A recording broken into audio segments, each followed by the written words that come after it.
Alright everybody, welcome to WGE Unrivaled. We got a pretty good card here. Most of this card is about this YouTube Championship tournament. Look at this. A lot of very stacked card.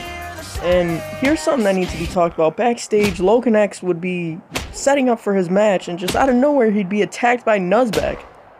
You know, Logan X was supposed to kick off the show against Cabal in the YouTube Championship tournament, and Nuzbek, for no reason in particular, just coming out, invading Logan X while he was backstage. And Logan X was getting checked on by doctors, and Logan X, being as resilient as he is, he demanded this match continues against the brutal Cabal. So kicking off this show was an already damaged Logan X taking on Cabal, and Logan X did not give up. You know, Cabal obviously had the strength advantage, and just the damage that was done already just played a huge role in this match. As you see, Cabal took over for most of the match. But Logan X, as you see there, he refused to lose. But right here, this sidewalk slam would really shift the match. And Logan X would still hang on, but Cabal would end up getting so frustrated, he'd just stomp away at Logan X until he figured it's time to put an end to this. He'd grab Logan X by the throat and choke slam him right to the floor, and Cabal would pick up the victory over Logan X. Gotta appreciate his effort, but why did Nuzbek do what he did? And speaking of Cabal in the ministry, here's something that needs to be shown. From last week, Jish and Cabal would ambush Jacob Javelin. Jacob Javelin is not in the arena here tonight because of these ambushes. He's getting checked on by officials, doctors, and we hope to see him next week.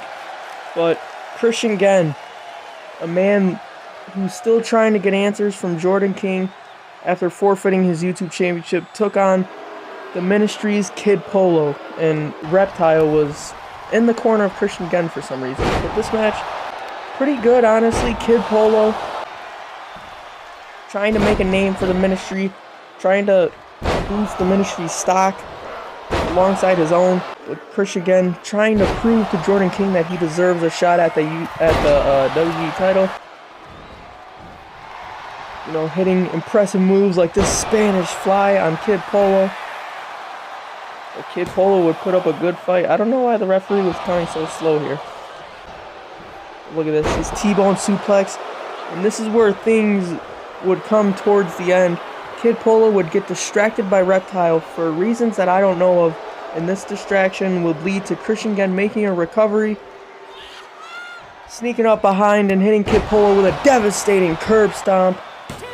And not too many people are able to get up from that, including Kid Polo. And after Christian Genn's victory, he would sit in the ring and wait for Jordan King to give him an answer. And once again, for another week, Jordan King didn't even show his face this time.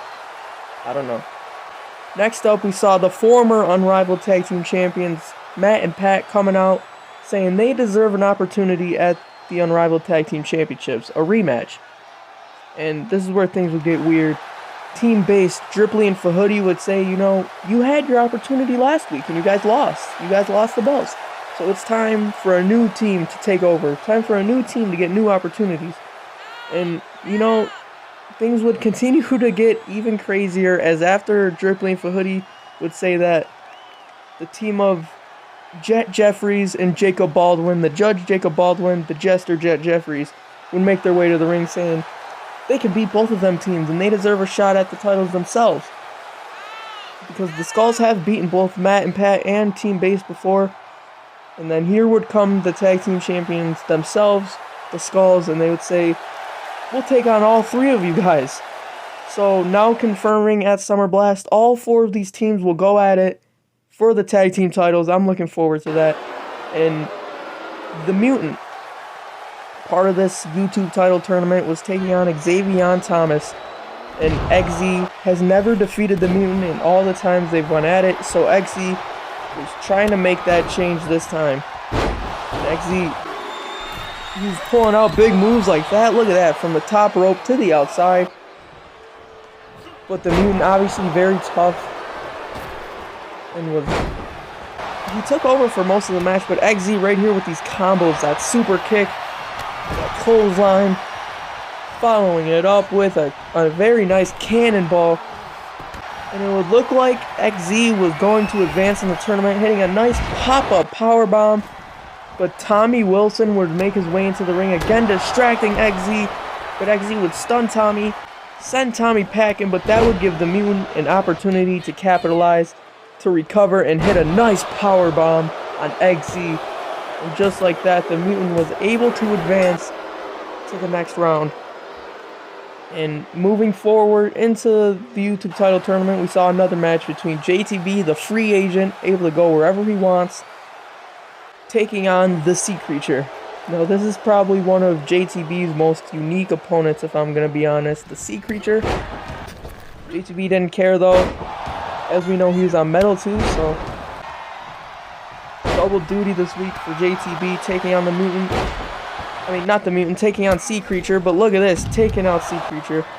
This was actually a pretty good match. I thought this match was going to be pretty strange, you know, moves like that. And JTB would start taking over, but it really looked like Sea Creature was going to pull through, spitting that miss, but JTB caught him, Superman punch, and the F5. And not a lot of people are able to get up from that, so JTB would pick up a victory over the Sea Creature, advancing. Next up was the TikTok champion, Jay Anarchy, calling out the #1 contender, Cameron Crude, and it actually looked well. You know, Jay Anarchy was just here to shake his hand, it looked like, wish him luck on their match at Summer Blast, but he just hit Cameron Crude with a low blow, and pretty low on Jay Anarchy's part, but again with the YouTube title tournament, Cameron Chaos, the rookie, taking on Suicide Bliss, and most of the footage was deleted here, but this was a pretty good match. Look at this. Bliss would go for a springboard, but Chaos would capitalize. And right here, crossroads on Chaos. Tommy Wilson would try to get involved. This is where the clips were deleted. Tommy Wilson would distract Bliss, but Xavier Thomas would come in, attack Tommy. That would distract Cameron, and Suicide Bliss would capitalize, giving Suicide Bliss the victory. Hope you all enjoyed this episode, and sorry for the technical difficulties, but we'll see you all next time.